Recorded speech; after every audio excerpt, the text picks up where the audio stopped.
Pernah nggak sih kalian mikir kalau SpongeBob tinggal di dunia nyata, bakal jadi orang kayak gimana? Apakah dia bakal jadi teman yang super asik atau justru bikin kita pengen ngebentak dia? Santai aja, di video kali ini kita bakal bongkar filosofi di balik karakter SpongeBob, si spons kuning yang nggak pernah habis energi.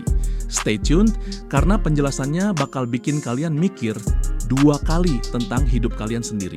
Dan siapa tahu, ada pelajaran hidup penting yang bisa kalian ambil dari karakter animasi ini. 1.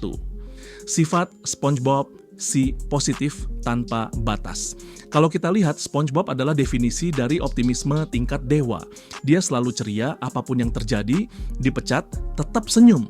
Dimarahin Squidward, balas dengan kebaikan. Filosofi hidupnya ini sebenarnya mencerminkan konsep resilience atau ketahanan mental. Kalau dibawa ke dunia nyata, SpongeBob mungkin bakal jadi orang yang bikin kita minder dengan energi positifnya. Tapi hati-hati, nggak semua orang suka dengan tipe ini. Ada kalanya, terlalu optimis malah bikin orang lain merasa kita nggak peka sama situasi sekitar. Lebih jauh lagi, sifat positif SpongeBob mencerminkan filosofi mindfulness atau kesadaran penuh. Dia selalu hidup di momen saat ini tanpa khawatir berlebihan tentang masa depan atau menyesali masa lalu. Sifat ini, kalau kita adopsi, bisa membantu kita menghadapi tekanan hidup sehari-hari dengan lebih santai. Teori psikologi. Menurut teori positive psychology dari Martin Seligman, kebahagiaan itu bukan sekadar perasaan, tapi hasil dari mindset. SpongeBob jelas menggambarkan growth mindset yang terus mencari hal positif dalam situasi apapun.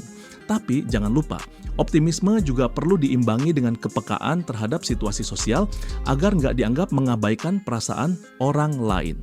2. Sikap kekanak-kanakan, kelebihan atau kekurangan. SpongeBob itu punya sifat kekanak-kanakan yang kadang bikin orang gemas tapi juga frustrasi. Kalau dibawa ke dunia nyata, dia mungkin tipe teman yang selalu ngajak kita main tanpa peduli kita lagi sibuk kerja atau kuliah. Sikapnya ini menurut teori perkembangan Erik Erikson berada di tahap playfulness, di mana manusia harus menyeimbangkan antara bermain dan tanggung jawab. Sikap kekanak-kanakan ini sebenarnya punya manfaat tersendiri. Dalam dunia yang penuh tekanan, orang seperti SpongeBob bisa jadi pengingat untuk meluangkan waktu bermain, bersenang-senang, dan menikmati hal-hal kecil. Tapi tentu ada sisi negatifnya. Dalam dunia nyata, orang seperti SpongeBob mungkin bakal kesulitan diterima di lingkungan yang serius atau profesional. Di sisi lain, dia bisa jadi simbol perlawanan terhadap budaya overwork yang sering membuat kita lupa pentingnya istirahat. Fakta menarik, penelitian menunjukkan bahwa orang yang menjaga sisi inner child, mereka cenderung lebih kreatif dan mampu melihat solusi di luar kotak. Jadi mungkin sikap kekanak-kanakan SpongeBob adalah kunci rahasia kebahagiaannya. 3. Hubungan dengan Squidward, simbolik kehidupan kantoran. Hubungan SpongeBob dan Squidward adalah refleksi hubungan kita dengan rekan kerja.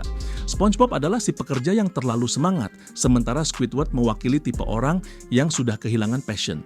Kalau dibawa ke dunia nyata, interaksi mereka menggambarkan pentingnya memahami perbedaan karakter di lingkungan kerja.